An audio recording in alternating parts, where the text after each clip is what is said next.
ఉప ఎన్నికలు అవిశ్వాస తీర్మానాల సమయంలో వైఎస్ఆర్సీపీ ప్రజాప్రతినిధులు తెగువ చూపారు అని వారందరికీ సెల్యూట్ చేస్తున్నాను అని తెలిపారు ఆ పార్టీ అధినేత వైఎస్ జగన్మోహన్ రెడ్డి.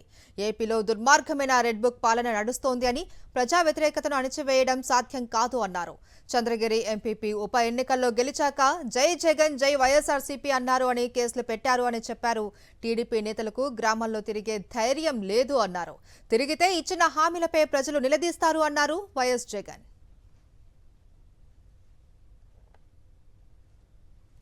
తెగు అంటే ఏమిటి, వైఎస్ఆర్ కాంగ్రెస్ పార్టీకి సంబంధించిన కార్యకర్తల్లో తెగు అంటే ఎలా ఉంటుంది అని చెప్పి రాష్ట్రానికి చాటి చెప్పిన నా అక్క చెల్లెమ్మలకు, నా అన్నదమ్ములకు అందరికీ కూడా సెల్యూట్ చేస్తాను.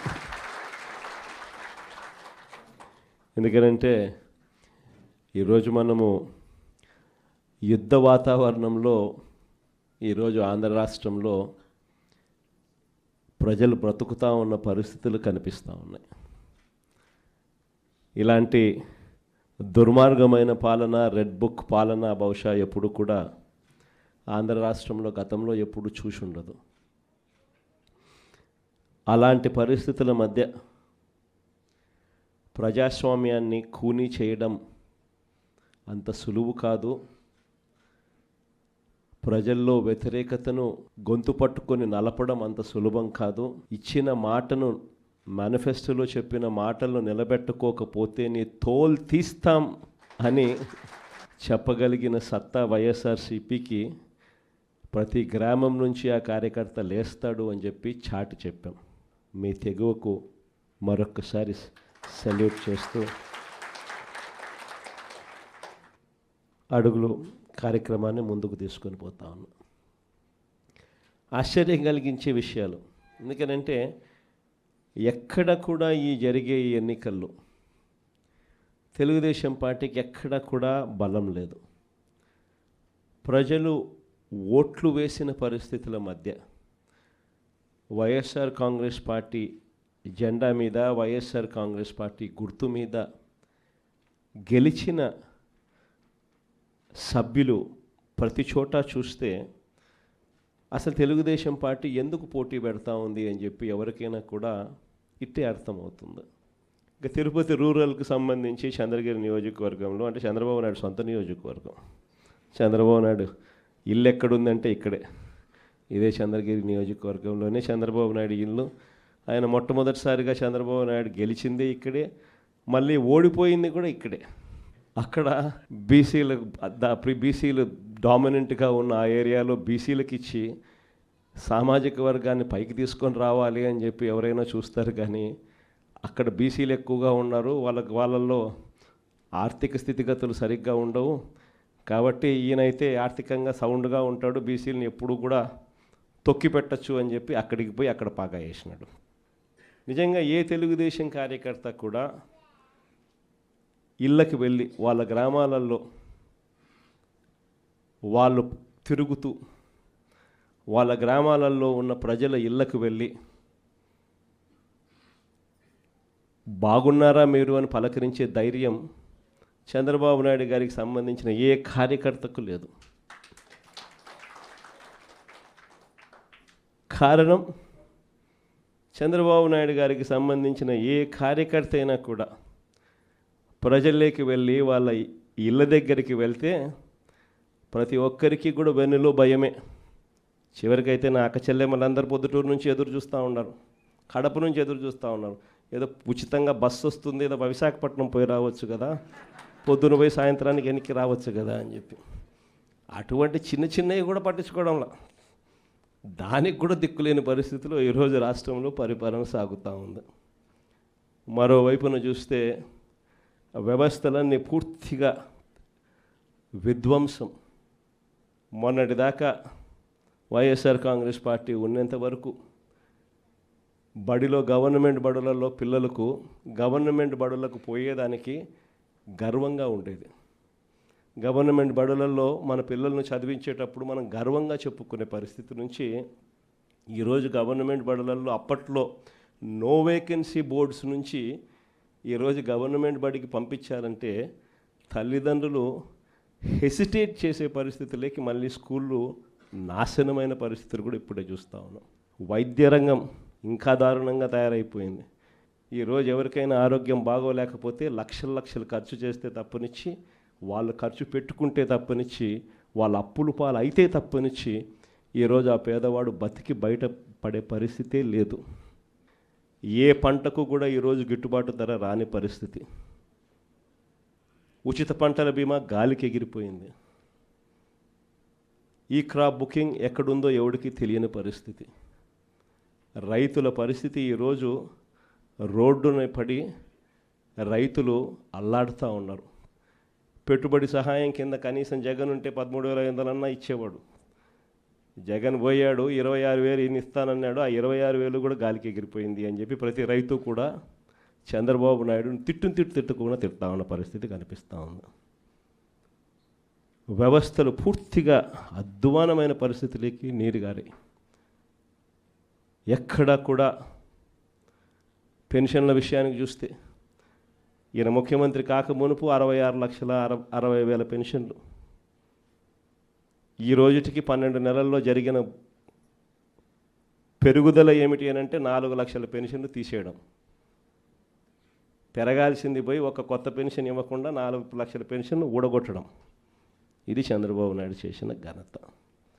మరోవైపు కరప్షన్ చూస్తామా అంటే విడి కరప్షన్. ఏ గ్రామంలో చూసినా కూడా పక్కనే బెల్ట్ షాప్ కనిపిస్తుంది. గుడి పక్కన, బడి పక్కన, ఇంటి పక్కన బెల్ట్ షాపే కనిపిస్తుంది. ఏ బెల్ట్ షాప్లో చూసినా కూడా షాపుల కన్నా 20 రూపాయలు, 15 రూపాయలు బాటిల్కి ఎక్కువ రేటుకి అమ్ముతూ ఉన్న పరిస్థితి మన కళ్ళ ముందునే కనిపిస్తుంది. ఇసుక కళ్ళ ఎదుటే కనిపిస్తూ ఉంది. మన హయాంలో కన్నా 2 రేట్లకి పెట్టి అమ్ముతూ ఉన్నారు. మన హయాంలో ఉన్న గవర్నమెంట్ కన్నా ఆదాయం వస్తాను నేను. ఇప్పుడు గవర్నమెంట్కి రూపాయి ఆదాయం లేదు. రేటు చూస్తే మనకన్నా 1.5 రెట్లు, 2 రెట్లు ఈ రేట్లు ఎక్కువతో అమ్ముతూ ఉన్నారు. మట్టి మైనింగు, నియోజకవర్గంలో ఏదైనా పరిశ్రమలు ఏదైనా నడవాలి అని అంటే పరిశ్రమలు అన్నీ ఎమ్మెల్యే దగ్గరికి రావాలా, ఎమ్మెల్యేకి అంతో ఇంతో ముట్ట చెప్పాలా, ఎమ్మెల్యే ముఖ్యమంత్రికి అంతో ఇంతో ముట్ట చెప్పాలా. నాకింత నీకింత అని రాష్ట్రాన్ని దోచుకొని తింటా ఉన్నారు మొత్తం రాష్ట్రం అంతా కూడా. ఇవన్నీ కూడా కళ్ళ ఎదుట కనిపిస్తూ ఉన్న పరిస్థితులు. దీని నుంచి డైవర్ట్ చేసేదానికి ఏం చేస్తూ ఉన్నాడు? రోజుకొక డైవర్షన్ టాపిక్. ఏదైనా ఊరు పేరు లేని కంపెనీకి విశాఖపట్నంలో 3,000 కోట్ల రూపాయలు విలువ చేసే భూములు ఇస్తాడు. ఏదో ఉర్సా అంట కంపెనీ పేరు. ఇంద్రనైనా ఈ ఉర్సా అని చెప్పి చూస్తే ఊరు లేదు, పేరు లేదు. వారు కట్టే కరెంటు బిల్లు ఏంటి అని అంటే కనుక వాళ్ళు కట్టే కరెంటు బిల్లు ఒక ఇంట్లో ఒక అపార్ట్మెంట్లో రెసిడెన్షియల్ అపార్ట్మెంట్ కట్టే కరెంటు బిల్లు ఆ కంపెనీ కడతా ఉంది. పోనీ అమెరికాలో వాళ్ళ ఆఫీస్ ఏందని చెప్పి అక్కడికి పోయినారు మనోళ్ళు ఎంక్వైరీ చేయడానికి. ఆడ చూస్తే ఆడ ఒక చిన్న ఇండ్లు. ఊరు పేరు లేని ఈ కంపెనీకి 3,000 కోట్లు విలువ చేసే భూమి 99 పైసలకంట. రూపాయికి ఇడ్లీ వస్తుందో రాదో నాకు తెలియదు, కానీ చంద్రబాబు నాయుడు హయాంలో మాత్రం ఉర్సా లాంటి ఊరు పేరు లేని కంపెనీలకు 3,000 కోట్ల రూపాయలు మాత్రం డబ్బులు దోచిపెట్టి నాకింత నీకింత అని పంచుకునే కార్యక్రమం జరుగుతూ ఉంది. ఇష్టం వచ్చినట్టుగా విశాఖపట్నంలోనే మరో భూమి లూలు గ్రూప్ అంట. లూలు గ్రూపులకు, లిల్లీ గ్రూపులకు 1,500 కోట్లు, 2,000 కోట్ల రూపాయలు విలువ చేసే భూములను టెండర్లు లేదు, మన్ను లేదు, పాడు లేదు, ఊరికి ఆయనకు నచ్చింది ఇచ్చేసి నాకింత నీకింత అని పంచుకుంటా ఉన్న కార్యక్రమాలు. లెఫ్ట్ రైట్ సెంటర్ రాష్ట్రాన్ని దోస్తూ ఉన్నారు. అమరావతిలో ఇవే టెండర్లు, ఇప్పుడు పిలిచిన టెండర్లు 2018లో ఇవే టెండర్లను పిలిచినప్పుడు చంద్రబాబు నాయుడు హయాంలో 5 ఏళ్ల కిందట వీటి విలువ 36,000 కోట్లు. అప్పట్లో సిమెంట్ రేటు, అప్పట్లో స్టీల్ రేటు ఇప్పటికన్నా అప్పుడే ఎక్కువ. ఇప్పుడు ఇంకా తగ్గినాయి సిమెంట్ రేటు, స్టీల్ రేట్లు. అయినా కూడా ఆ 36,000 కోట్ల విలువ ఈరోజు 78,000 కోట్లకు పెంచేసి టెండర్లు వాళ్ళకు సంబంధించిన వాళ్ళకి మాత్రమే రింగ్ ఫామ్ చేసి వాళ్ళ కాంట్రాక్టర్లకు మాత్రమే ఇచ్చుకుంటున్నారు. అంతేకాదు, ఇంతకుముందు మొబిలైజేషన్ అడ్వాన్స్ లేదు, పని చేస్తేనే ఎవడైనా గవర్నమెంట్ డబ్బిచ్చేది. ఈయన వచ్చినాక మొబిలైజేషన్ అడ్వాన్స్ అని కొత్తగా మొదలుపెట్టినాడు ఇయడం. అంటే 10% మొబిలైజేషన్ అడ్వాన్స్ ముందే ఇచ్చేస్తాడు, వాళ్ళ దగ్గర నుంచి 8% ఈయన తీసుకుంటాడు. లెఫ్ట్ రైట్ సెంటర్ రాష్ట్రాన్ని దోచేస్తూ ఉన్నారు. చేసిన అప్పులన్నీ ఎక్కడికి పోతూ ఉన్నాయి? ఎందుకు సూపర్ 6 లేవు, ఎందుకు సూపర్ 7 లేవు అని అంటే, ఎందుకు జగన్ చేయగలిగేటాడు, ఎందుకు చంద్రబాబు నాయుడు ఎందుకు చేయలేకపోతున్నాడు అని అంటే కారణం నేను ఇంతకుముందు ఎలక్షన్ అప్పుడే చెప్పిన, జగన్ ఉంటే బట్టలు నొక్కుతాడు, నేరుగా ప్రతి అక్క చెల్లెమ్మ కుటుంబానికి నేరుగా పోతుంది. చంద్రబాబు నాయుడు ఉంటే బటన్లు ఉండవు, చంద్రబాబు నాయుడు ఉంటే నేరుగా ఆయన జోబీలోకి మాత్రమే పోతుంది అని చెప్పి ఎలక్షన్లప్పుడే నేను మొత్తుకొని చెప్పిన. నేను చెప్పిన ఆ రోజు చంద్రబాబు నాయుడు నమ్మడము అని అంటే చంద్రముఖిని నిద్ర లేపడమే అని చెప్పిన. చెప్పింది నేను ఆ రోజు ఎన్నికలప్పుడు నేను చెప్పిన ఆ మాటలు కన్నా ఎవరైనా వింటే ఇప్పుడు కరెక్ట్గా అవి ప్లే చేసి చూస్తే జగన్ కరెక్ట్గా చెప్పినాడు, అబ్బా మనమే మోసపోయినాం పొరపాటున అని చెప్పి. ఈరోజు ప్రతి ఇంట్లో కూడా ఖచ్చితంగా చర్చ జరగాల్సిందే. ప్రతిరోజు డైవర్షనే, ఇవన్నీ జరుగుతూ ఉన్నాయి, సమాధానాలు చెప్పుకోలేక ప్రతిరోజు ఒక డైవర్షన్. ఓ రోజు లడ్డు అంటాడు, ఇంకో రోజు బోట్ అంటాడు, మరో రోజు ఏమన్నా ఐపీఎస్ ఆఫీసర్ అధికారిని అరెస్ట్ అంటాడు. కరెంటు బిల్లులు షాక్ కొట్టే విధంగా అప్పుడే పెరిగిపోతున్నాయి అని చెప్పి మళ్ళీ ఆ టాపిక్ నుంచి డైవర్ట్ చేసేందుకు ఇంకొకటి ఆయన చేసిన లిక్కర్ స్కాములు మనం ఇంకొకటి మీద లిక్కర్ స్కాములు రుద్ది ఇంకొక లిక్కర్ స్కామ్ అరెస్ట్ అని చెప్తాడు. ఇట్లా ప్రతిరోజు చూస్తే ఏదో ఒక సెన్సేషన్ క్రియేట్ చేయడం, ఆ సెన్సేషన్ నుంచి టాపిక్లు డైవర్ట్ చేయడం. ఇంతకుముందు రోమన్ రాజులు చేసేవాళ్ళు, ప్రజల్లో వ్యతిరేకత, రోమన్ రాజుల మీద వ్యతిరేకత ఎక్కువగా వస్తూ ఉండేది అని చెప్పి అప్పట్లో వాళ్ళంతా గ్లాడియేటర్స్ అని ఒక గేమ్స్ నిర్వహించేవాళ్ళు. దాంట్లో మనుషులను పెట్టేవాళ్ళు, మనుషుల చేతిలో కత్తులు పెట్టేవాళ్ళు, పొడుచుకొని సావంటరా నాయన అని చెప్పి వాళ్ళు జంతువులకు అందరినీ దాంట్లో పెట్టేవాళ్ళు. ఆ జంతువులతో వీళ్ళు యుద్ధం చేయడము, వీళ్ళు సావడము, అవి సావడము, లేకపోతే వీళ్ళు పొడుచుకోవడము, అది వీళ్ళు సావడము వాళ్ళు సావడము చేసేది. ప్రజలందరూ దాన్ని చూసేది. టాపిక్ డైవర్టు.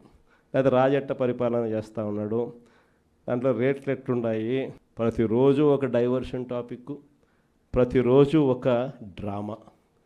ఇలాంటి పరిస్థితుల మధ్య రాష్ట్రం జరుగుతూ ఉంది. ఇలాంటి పరిస్థితుల్లో రాబోయే రోజుల్లో అందరికీ కూడా నేను ఒకటి చెప్తా ఉన్నా, ఇంత మంచి చేసిన మనకే ప్రతిపక్షంలో కూర్చున్నాము అని అంటే ఇక ఏ మంచి చేయని మోసం చేసిన ఈ చంద్రబాబు నాయుడు పరిస్థితి ఎలా ఉంటుంది అని చెప్పి నేను వేరే చెప్పాల్సిన పనిలా. ఆ 3 ఏళ్ళు అయిపోయిన తర్వాత వచ్చేది ఖచ్చితంగా వైఎస్ఆర్ కాంగ్రెస్ పార్టీని అఖండమైన మెజార్టీతో మళ్ళీ అధికారంలోకి వస్తాం. ఈసారి వచ్చిన తర్వాత మాత్రం ప్రతి కార్యకర్తకు కూడా మీ జగనన్న జగన్ 2లో తోడుగా ఉంటాడు అని మాత్రం ఖచ్చితంగా చెప్తా ఉన్నా. ఇన్ఫ్యాక్ట్ లాస్ట్ ఎలక్షన్స్లో కార్యకర్తలకు బహుశా అనుకున్నంత స్థాయిలో నేను తోడుగా ఉండకపోయి ఉండొచ్చు. ఎందుకంటే నేను అధికారంలోకి వస్తానే కోవిడ్ వచ్చింది. అధికారంలోకి జూన్లో అధికారంలోకి ప్రమాణ స్వీకారం చేశాం, మార్చ్ కల్లా కోవిడ్ వచ్చేసింది. దాని తర్వాత 2 సంవత్సరాలు కోవిడ్లో ఇంకా వేరే దాని మీద ధ్యాసే పెట్టలేకపోయినాం. ప్రజల బాగోగుల మీదనే, ప్రజల ఆరోగ్యం మీదనే, ప్రజలకు సంబంధించిన విషయాల మీదనే పూర్తిగా ధ్యాస పెట్టాల్సిన పరిస్థితుల మధ్య పాలన సాగింది. కానీ ఈసారి మాత్రం ప్రతి కార్యకర్తకు భరోసా ఇస్తూ ఉన్నా. ఈరోజు నా కళ్ళతో నేను చూస్తూ ఉన్నా, కార్యకర్త అనేవాడు ఎంత ఇబ్బంది పడతా ఉన్నాడు అనేది నా కళ్ళతో నేను ఈరోజు చూస్తూ ఉన్నా. పాలన అనేది ఎలా ఉండాలి, ఎలా దిగజారిపోయింది అన్నది కూడా నా కళ్ళతో నేను చూస్తూ ఉన్నా. ఇవన్నీ నేను చూసిన నేపథ్యంలో నేను ప్రతి కార్యకర్తకు చెప్తా ఉన్నా, నెక్స్ట్ రెజీమ్లో మాత్రం జగనన్న మీకు తోడుగా అండగా ఖచ్చితంగా గట్టిగా నిలబడతాడని మాత్రం చెప్తాను.